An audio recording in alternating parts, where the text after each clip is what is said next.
By the way, now that we're inside, I'll give you a very quick crash course on what we've learned about how these scam centers operate after watching them for so long. First of all, 90% of the victims are 65 years old or above. I don't understand that.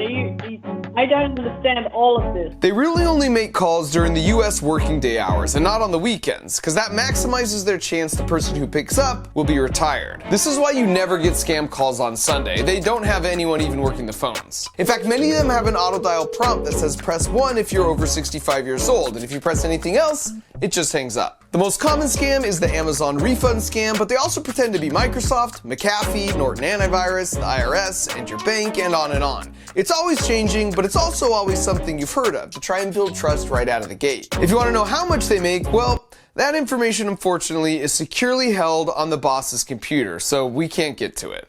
Although, I suppose if you had access to the internal cameras, you could just watch the boss type his password, and then you'd be able to access their master tracking spreadsheets, which is what we did, and how we know these large call centers make $60,000 per day. That's $18 million a year. An opener will take the initial calls, and they make an average of $7,000 a month. Then if they keep the victim on the phone long enough, they hand it over to a closer, and they make on average $15,000 a month. They never say the word scam or victim, instead referring to them as sales and customers. That way they just seem more like a normal office, although what I think does that job more convincingly are all the walls plastered with inspirational corporate words like synergy or management or process.